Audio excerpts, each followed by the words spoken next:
Welcome to the Tundra to Tropics session, where we'll be hearing from both Jeff Burgett and Philip Martin as the Arctic and the tropics both strive to create their own regionally specific special sauce in their journey towards intentionality. Jeff Burgett with the Pacific Islands Climate Change Cooperative has been with the Fish and Wildlife Service for 20 years. All of that spent in Hawaii, so he's definitely a tropic authority. Marine ecologist by trade, he did his PhD at the University of Hawaii and his master's degree at the University of Auckland. He's spent his career studying coral reefs, wetlands, avian diseases in relation to endangered species, and now he's ensconced in the world of climate change. Philip has been in the Arctic since the demise of the last woolly mammoth. He spent his entire career up there. He began, I think he started working in the Arctic when I was still in college, and has worked in the wetlands inventory world and the endangered species world, project planning world, and now finds himself working with the LCCs as the science coordinator for the Arctic LCC, as Jeff is the science coordinator for the Pacific Islands LCC. My name is Greg Balo. I'm the coordinator for the Arctic LCC. And I'm going to give a little orientation that'll bring us up to speed for their two talks here. It's an introduction to draw some contrasts and comparisons between the two areas. And so here we have the title slide. So the Arctic tundra and the Pacific tropical islands represent the latitudinal extremes of the LCC network and also climatic extremes. As such, they're experiencing the effects of climate change in very different ways. Loss of sea ice is not a big deal in Maui. Coral bleaching is not keeping the residents of Barrow awake at night unless they have a condo in Maui. But the regions do have some things in common. They're both data poor in terms of environmental monitoring upon which to project future scenarios, as you can see here by the density of historical climate network stations in the northeastern US and in the Arctic. They both support sizable human populations that depend largely on subsistence lifestyles, and they're both vulnerable to the effects of climate change in ways that will fundamentally alter or even erase portions of the landscape. But climate change in the Arctic and the Pacific will manifest in very distinct ways and in ways that are different from the continental US.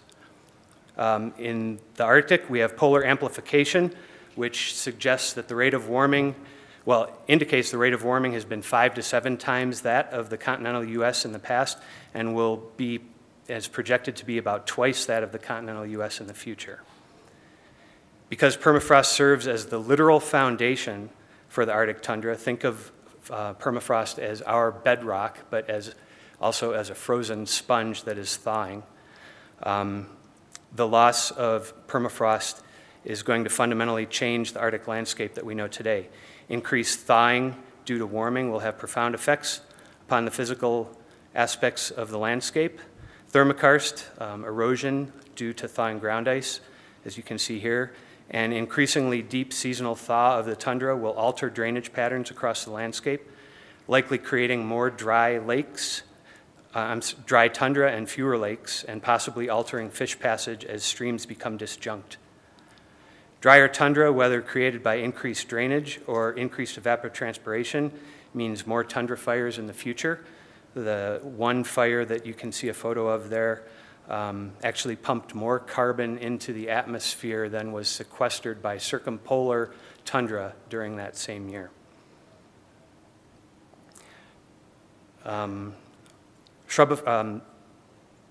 Shrubification and longer growing seasons will alter the vegetation communities, creating a new normal in many locations.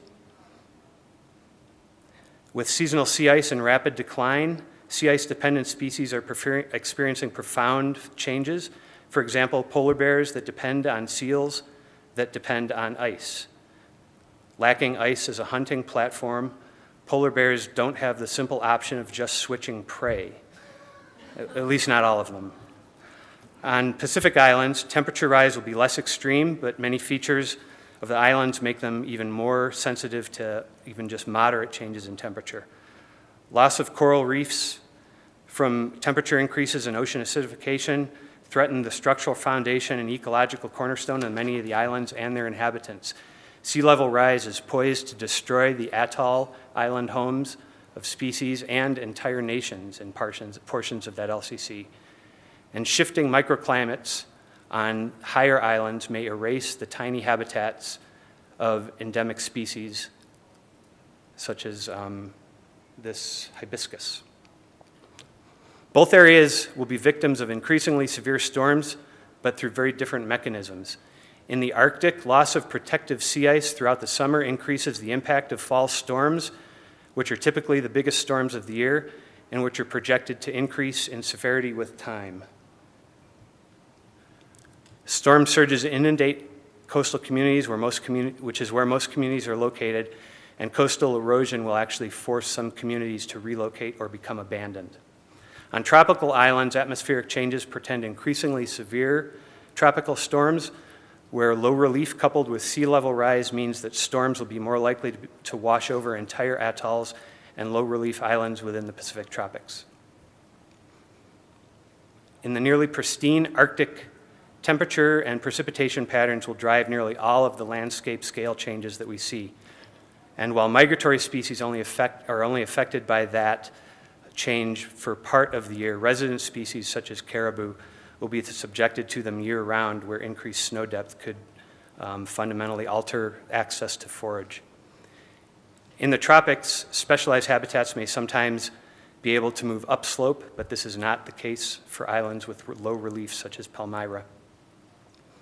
In both the Arctic and on tropical Pacific islands, the creation of migration corridors is not a good option for facilitating adaptation.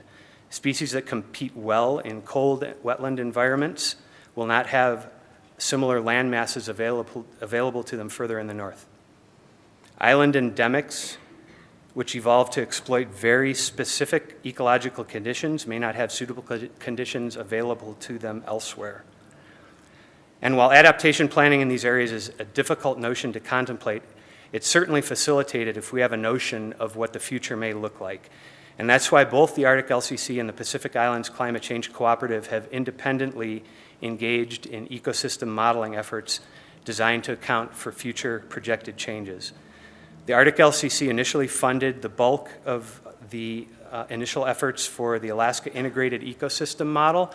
Since that time, the Climate Science Center in Alaska has picked up the bulk of funding for that project with financial contributions from the Western Alaska LCC. The Pacific Islands Climate Change Cooperative funded the initial climate downscaling efforts to build on emerging vegetation models that were developed by the USGS.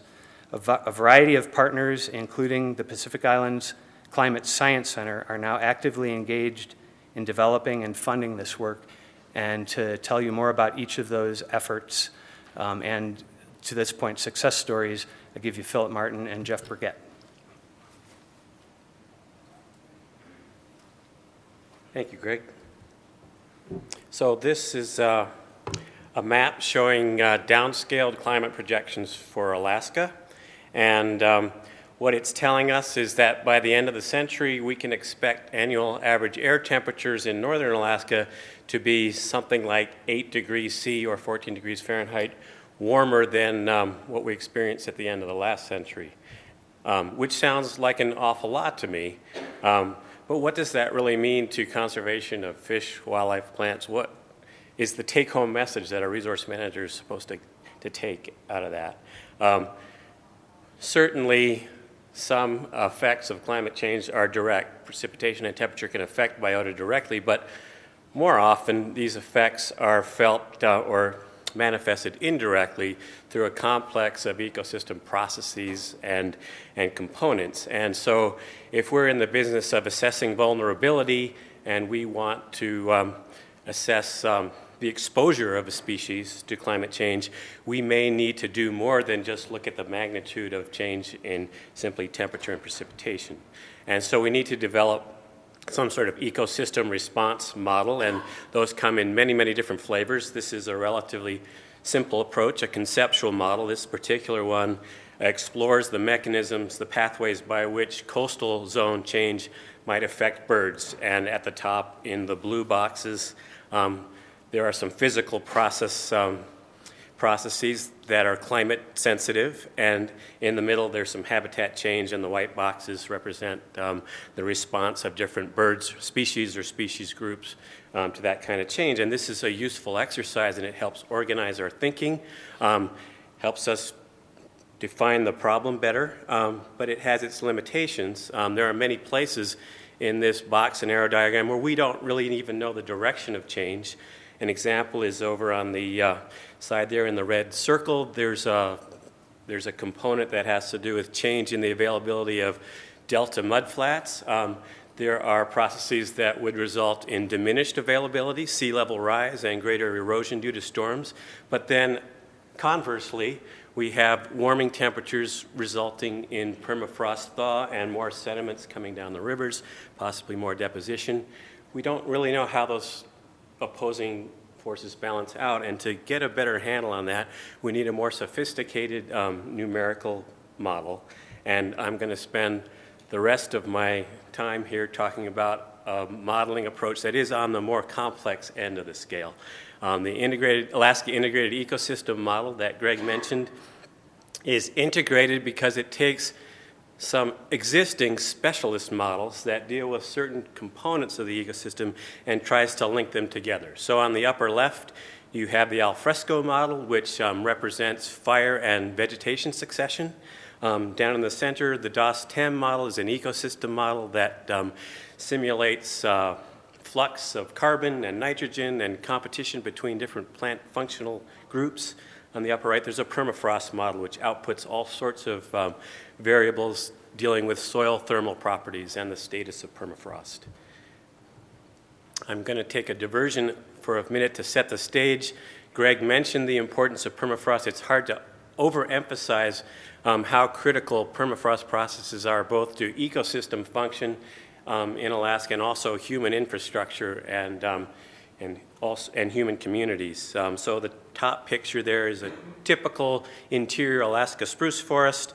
The bottom picture shows a cross-section through a cut bank showing the vegetation, the thin layer of organic peats and organic soils, and then the gray mineral soil below. If we translate that into sort of a more conceptual framework, we have a column of boxes there with the permafrost at the bottom, the portion that's frozen year-round.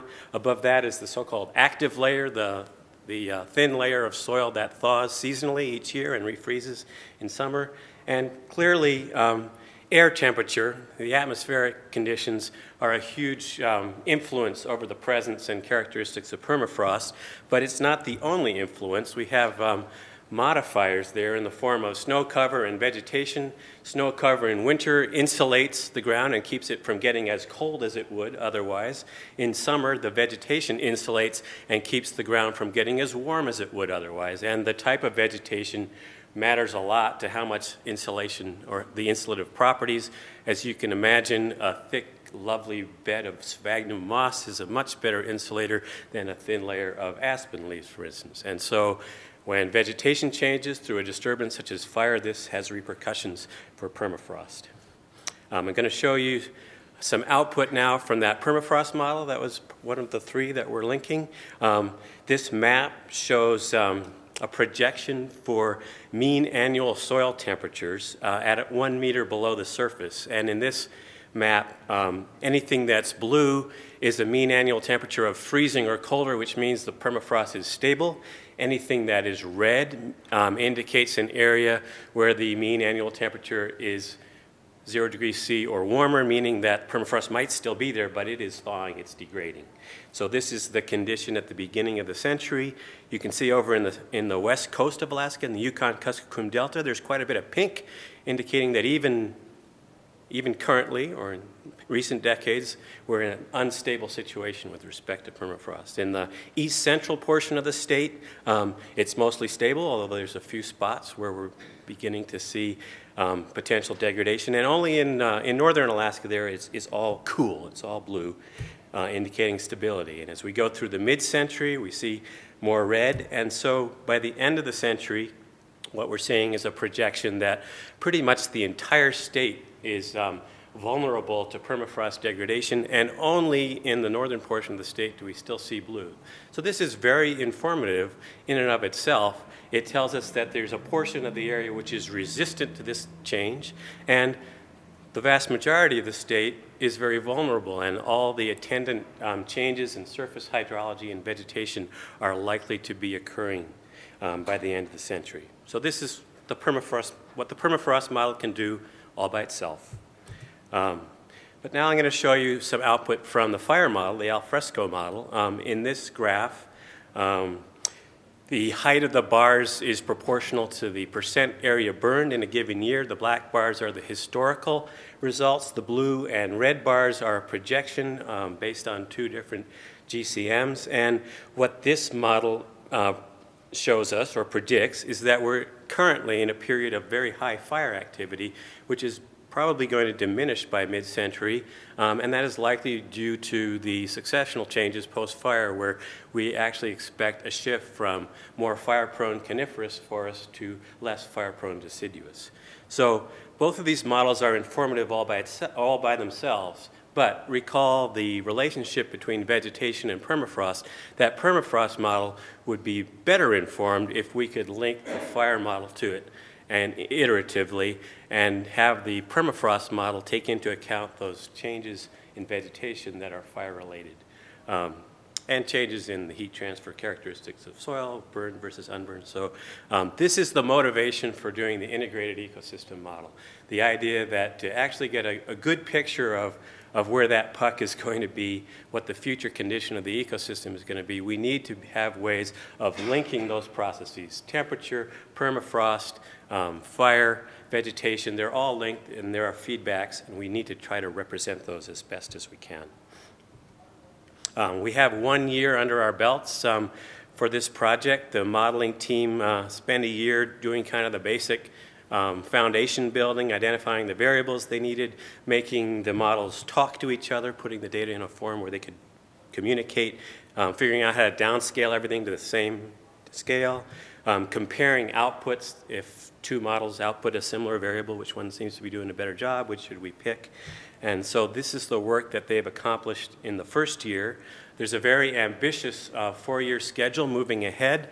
In the current year, they were expecting the team to complete the dynamic coupling so that the model runs iteratively on a 1-year time step each year, outputting all the variables, exchanging information among models, and then resetting to run as many years as we want, using the driving variables from GCMs as the climate is projected to change through that time period. There'll be some attention this year on improving how the model treats tundra fire, because we don't know as much about tundra fire as boreal forest fire, and there's some improvements needed there. Paying some attention to tree line dynamics, how tree line is moving and how sedge tundra may convert to shrub. And then some of the harder issues, like dealing with the thermokarst processes that Greg mentioned, and the attendant changes in surface hydrology as surface forms change and warp and deform. Some of those are being worked on currently, but we don't expect them to be implemented for till years 3 or 4. The domain of the project is statewide, as Greg mentioned. It was started by Arctic LCC, but always conceived of as a regional approach to this. The domain overlaps 5 LCC areas and extends into northwest Canada, almost taking in all of the northwest interior forests domain. We're missing some data in part of the area. The climate aspects of this works on the PRISM climatology, and PRISM is missing for a tiny part of our area, so we're limited there. It's a spatially explicit model, and inputs and outputs information at a 1 kilometer scale, which is kind of a compromise between what ecologists like in the 1 to 50-meter scale, and what global climate modelers feel comfortable with in the tens to hundreds of kilometers. So we're working in between, trying to make those ends meet. This is a busy slide that's mainly just meant to emphasize that the IAM on the left isn't the end-all or be-all. It doesn't answer all our questions. The intention would be to build questions or management-specific models on top of that, as the IAM helps us understand the big picture of how the landscape is changing. That interacts with some helping to answer specific questions of importance to resource managers and other stakeholders. One thing that this diagram leaves out is the important role of this modeling exercise in helping us identify where our data gaps are. Both process research and long-term monitoring can be informed by the model in terms of where we want to put our resources. If we can't monitor everything, where are our biggest gaps? And conversely, the modeling feeds back into the model to parameterize the model and to test the validity of the model. So it's seen as a synergistic, iterative process. I want to talk a little bit about the sociology of this project, which I think is very interesting. The PIs for this project are both University of Alaska. We have Dave McGuire from the co-op unit, and Scott Rupp from the Scenarios Network of Alaska Planning. But they have pulled together people from lots of different departments, disciplines. There's staff from USGS involved. There's staff from UAF, experts in data management and modeling and programming. So it's taken a lot of different folks to do this. And what's been educational for me, sitting on the outside and looking in at the academic community, I always feel like those guys must talk to each other all the time and they know what each other are doing.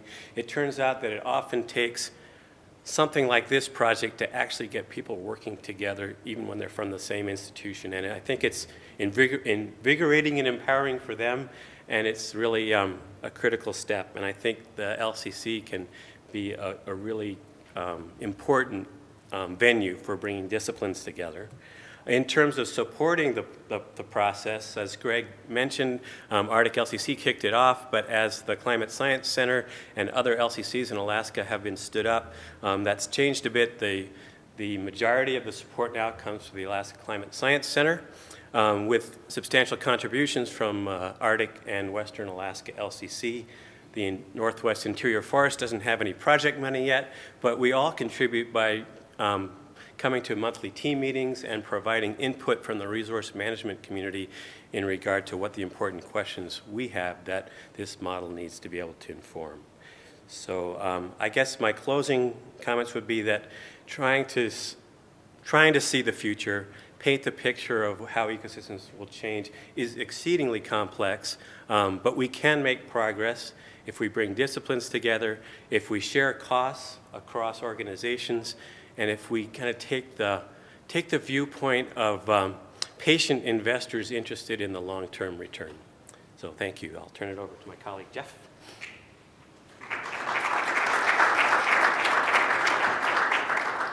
Well, that was a wonderful introduction to the challenges and promise of ecosystem modeling in an environment that's a little different from the one I'm going to be describing. So bear with me here as I change.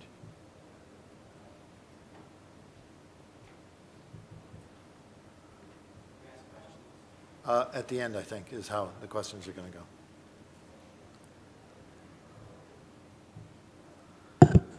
Okay, so thank you again. My name is Jeff Burgett. I'm the science manager for the Pacific Islands Climate Change Cooperative. This is a collaborative presentation with help from our coordinator, Deanna Spooner. The Pixies expanse is a different extreme from that of the Alaska LCC. It spans a good portion of the Earth's surface, and it's overwhelmingly ocean. The islands are remote from continents and from each other. Their climates are tropical, and they're small. I'm going to explain some of the ways these systems differ from those in North America, our special challenges, and then our approaches to projecting the future in these ecosystems. The landscapes of the Pacific are tiny compared to Alaska or the mainland US. The largest island is the size of Connecticut, and the smallest is less than 1 square mile. So there is no widespread landscape with typical species. Instead, diversity, island endemism, and small populations are the rule. Conservation has focused mostly on the endemic terrestrial species. We have 3 different evolutionary lineages and biotas on 3 main archipelagos in our LCC. Over 400 of these species are listed as threatened or endangered, and many extinctions have happened in the recent history. These are species from the Mariana Islands. This is the iiwi from the forests of Hawaii. It's recently been petitioned for listing. The Laysan albatross and the Laysan duck, which nest almost entirely on islands only a few meters above sea level. Island species often inhabit microclimates within single islands and have inherently small ranges in populations. Only a handful of the thousands of species native to this region are shared with North America, so much less work has been done on them. Basic information on their ecology and their climatic tolerances is often non-existent. Lack of knowledge and an array of threats complicate management. For example, the monk seal's population is dropping at about 4% a year despite full protection of the species and its habitat. Climate change and progressive loss of habitat from that will interact with existing threats and compound the problem. On many islands, invasive weeds, insects, birds, and mammals are the main threats to natural ecosystems. So climate change will have direct effects on native species as well as effects mediated by an array of alien species. For example, we expect sensitive bird populations to shrink as disease-carrying mosquitoes benefit from the warmer temperatures. Coral reefs are major components of biodiversity and support human subsistence throughout the region, and many reefs in the region are under some degree of protection. But coral bleaching due to heat is damaging more reefs with time, and coral growth rates are declining. Although we have models of coral response to future higher temperatures and ocean acidification for a few species, the responses of most reef species to these new stresses are unknown. This shows one indicator, aragonite saturation, which is a critical factor in reef growth. By 2050, it will be marginal or worse for corals over most of the Pacific due to the absorption of CO2 by seawater. This is even under the A1B emissions scenario, which we're on track to exceed at the moment. A study just published showed that the rate of change in ocean chemistry happening right now is the fastest in the last 300 million years. These changes in ocean conditions threaten not only coastal and open ocean ecosystems, but cultures as well. Indigenous island people are people of the sea, and fishing is integral to their identity and cultural continuity. Can they remain who they are without the fish in the sea? So ecosystem models can have social and cultural implications. The Pacific Islands have other challenges as well. Other than pelagic fish, there are no lucrative natural resources like timber or salmon or charismatic terrestrial megafauna to have driven a history of research and monitoring. The economy of the entire region is about that of New Orleans, and Hawaii is almost all of that. The institutional capacity for research and management is therefore quite low, and long-term monitoring programs that are essential to creating and validating climate and ecosystem models are rare and often poorly supported. For example, the islands have lost most of the stream gauges installed in the 20th century due to cuts in program budgets. So how are we supposed to track the actual changes in rainfall, stream flow, sedimentation, and other processes without these data? The task of modeling ecosystems under climate change and under these constraints has been brought into focus by the establishment of the Pacific Islands Climate Change Cooperative, our LCC, and the Pacific Islands Climate Science Center just recently this year.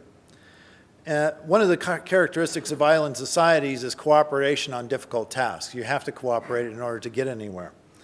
And so here are the members of the PIXI, which have been talking to each other across institutional boundaries for over 20 years, just to deal with the conservation issues currently around.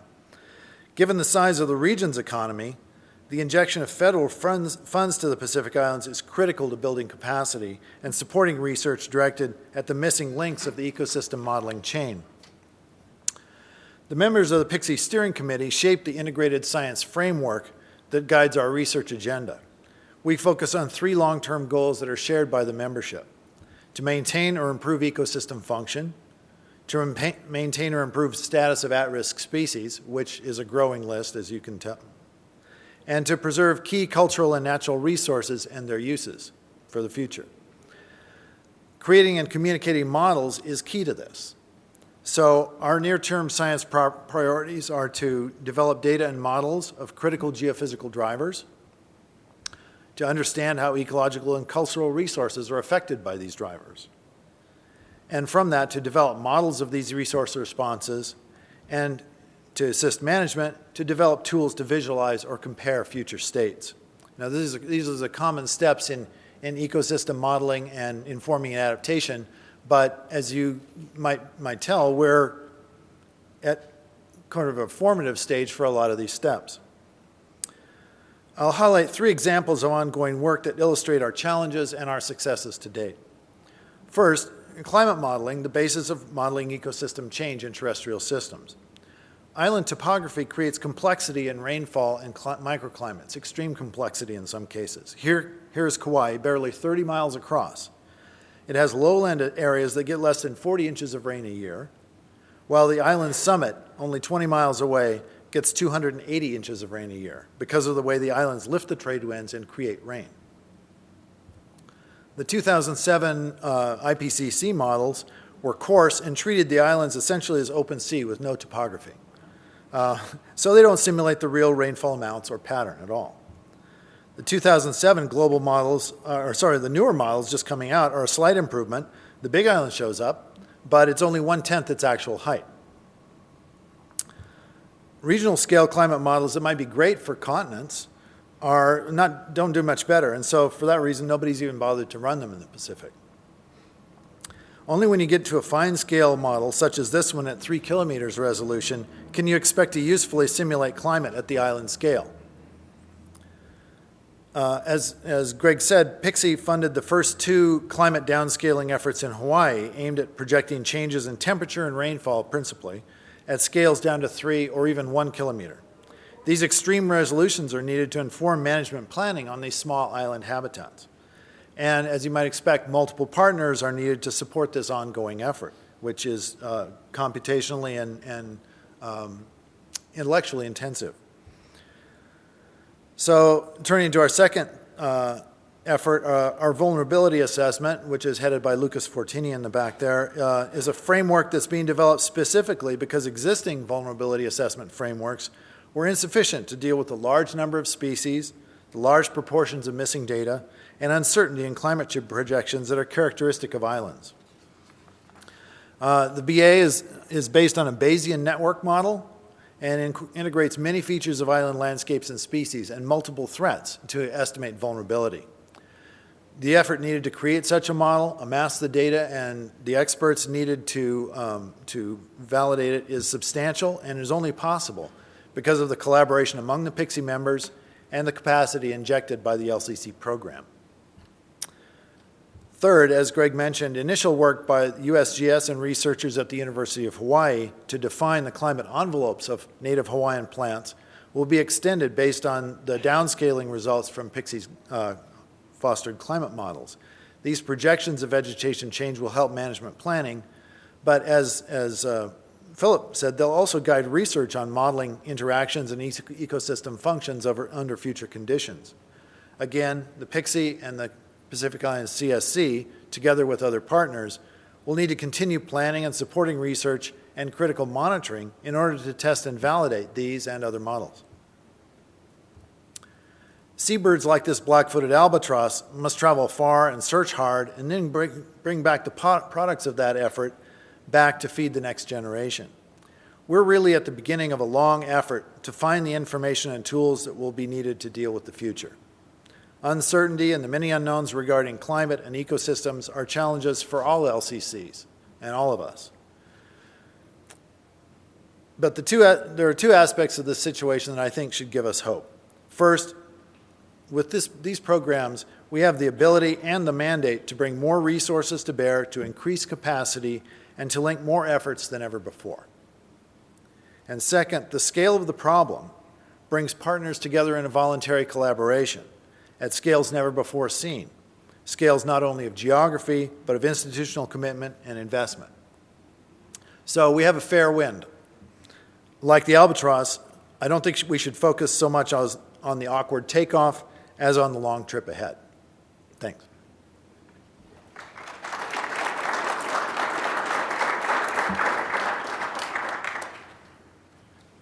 Okay, so we have about 20 minutes to conduct our follow-up discussion on topics related to these two talks.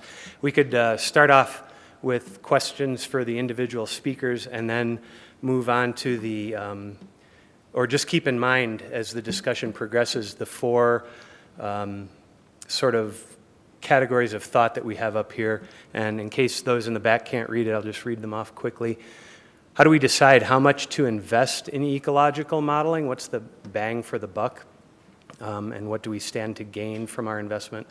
The role of modeling in identifying the data weaknesses. Remember, we're both starting out in data-sparse environments, and one of the big outcomes from our efforts might be to tell us where we would best focus additional efforts to improve the models that we're building. The value of modeling without subsequent monitoring, and the challenges of scale and diversity in both modeling and monitoring. And I think I'd just like to acknowledge the fact that we've got two, I think, great examples of what the LCCs are about here, which is bringing together diverse interdisciplinary communities to work together on a common problem that would not get addressed in the absence of a unifying force like the LCCs. And so with that, let me start by seeing if there are any questions for the individual speakers. Yeah. As you were describing the permafrost model, I think to simplify it, you were showing the red as areas that, especially in future time steps, would have more vulnerability to ecological change. I'm assuming that in the model there's an accounting for the regions and parts of the state that already have discontinuous or no permafrost to begin with, correct? Yeah, the red was actually the thermal state. So it translates into vulnerability. It's actually a soil temperature. And so it's on a 1 kilometer grid scale. So it's initialized with what we know or can presume about conditions currently. But this is one of the areas where we're very data poor. It's particularly in discontinuous permafrost zone. The pattern is pretty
virus really unknown to most native ecosystems now. Those alien species are already reported. So how much can they spread into the native systems and transform them? But we can't do that without knowing a lot about the distribution of restraints on those species and how they would spread. So those species interactions will form the basis of modeling ecosystem change rather than physical changes in the lands. Okay. And do those models exist, or they're still? It sounded like they're still in development because, well, again, where's the value of data and modeling? We really actually need to know a lot more about the species and what controls their distribution. Because you don't have this giant geographic range, you can take the edges and say what's the common area of what we know. Especially for invasive species that are still in expansion phase, it's sort of difficult to say what their limits are. So I think you just start hitting on something that I'm particularly interested in. It gets at those sort of middle two questions of sort of the modeling and the monitoring weaknesses and this, the lack of data situation thing.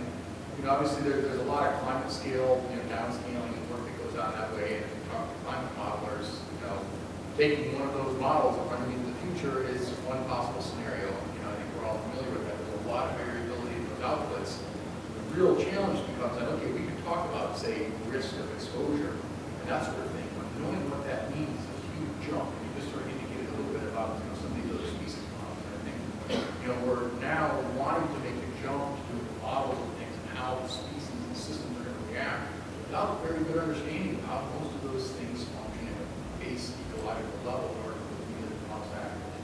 So I'm just wondering about your guys' experience as you're building these models with an eye towards getting to that kind of question. How are you wrestling with lack of information and trying to build that into the models and come up with reasonable results, knowing that they're not going to be an accurate prediction, but how does this steer us when we're building on this change foundation? Yeah, I'll let Phil take the bulk of that, and all I'll say is that you notice our kind of 4 priorities of work. The second one is basically amassing that information, which is, it's not to say it doesn't exist, but a lot of it is dispersed. It's based on studies that somebody did 10 years ago. It's in a file core somewhere. There's a lot of information that does exist, but actually needs to be essentially prospected for. But in a lot of cases, the species that are really going to be important and transformative in some of these scenarios are the ones that have these. And so redirecting effort to those critical things is actually one of the benefits of doing initial modeling is you see what exactly the point that Philip was making. But in our case, it's actually we need to study species X because that's going to be good for driving. Yeah, I guess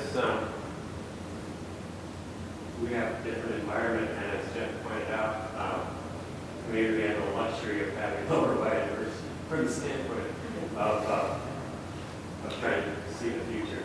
Maybe that's an advantage we have. But so a lot of our thinking has gone into physical process models because we're grappling with questions that are so basic. No matter how many smart hydrologists you get in the room, they can't tell us whether shallow wetlands are going to be drying or becoming wetter because even the directionality change is open to question. There's most complex interactions. So I think for starters, we're dealing with such big questions that although you're absolutely right, the individual responses of species are not really well understood.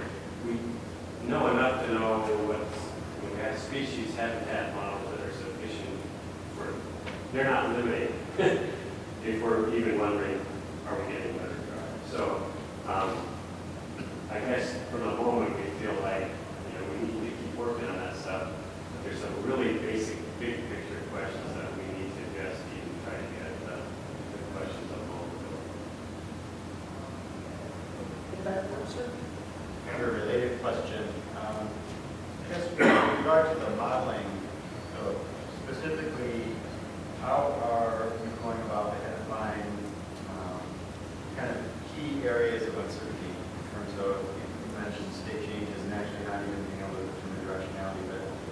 are you quantifying, as you couple these models, the key areas of uncertainty that you feel are worthy of follow-up investigations? And then related to that, how are you going about identifying, you mentioned there's baseline monitoring needs for sure in Alaska, that won't change, but presumably there's actually targeted monitoring related to informing future scenarios based on the modeling efforts you're doing now.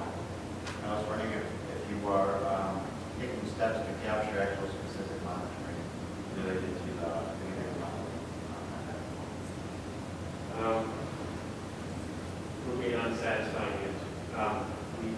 We're thinking about it, but haven't done much about it yet. And so it's sort of almost taken for granted that Alaska, well, Greg showed the network of long-term climate monitoring stations, so there's 3 or 4 of them. So we at least have the idea that that's not enough.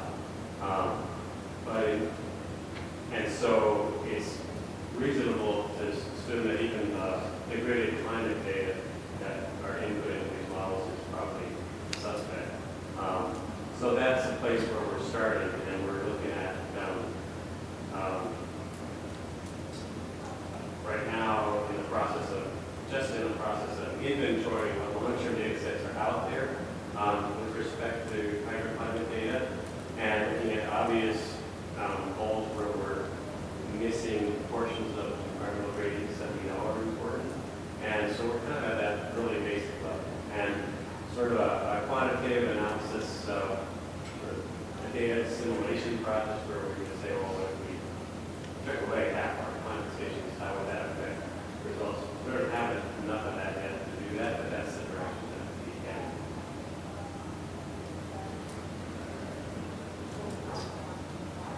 Actually, a pretty similar question to that. Philip, you actually explicitly mentioned it. Identification of data gaps, models of getting at that second question. And I thought of a couple of ways specifically relating back to your talk that could be done. First, through your conceptual ecological model.